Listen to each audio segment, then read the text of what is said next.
Ilang lugar sa Luzon ang nawala ng supply ng kuryente matapos na pumalya ang ilang power plants. NGCP nagsasagawa raw ng investigasyon. Ang detalye sa report ni Russell Simorio.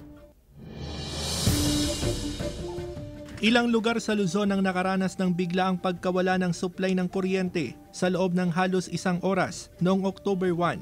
Sa statement ng National Grid Corporation of the Philippines na ibinahagi sa kanilang social media account, naapektuhan nito ang ilang lugar sa mga probinsya ng Kalinga, Apayao, Cagayan, Laguna, Quezon, Batangas at Camarines Norte, maging ang Metro Manila.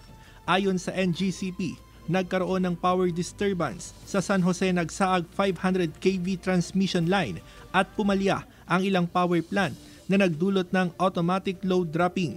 Pero naibalik naman daw agad ang supply ng kuryente. Iniimbestigahan na ng NGCP ang ugat ng power disturbance.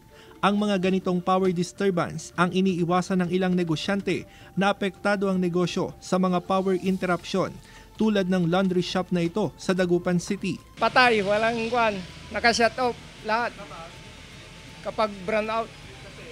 Kasi kailangan niya yung kwan, power talaga yung kwan. Walang generator din, walang budget doon para doon. At saka walang pambili ng generator. Ang ilang power distributor sa Pangasinan, pinalakas ang maintenance activities sa mga linya at poste ng kuryente ngayong bare months na mataas ang demand. Sa Dagupan City, patuloy ang DECORP sa pagpapalit sa mga lumang poste.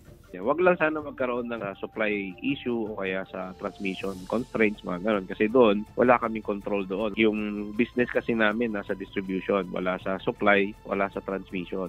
Kasama si Ron Alistair Tañedo, Russell Simorio, One North Central Luzon.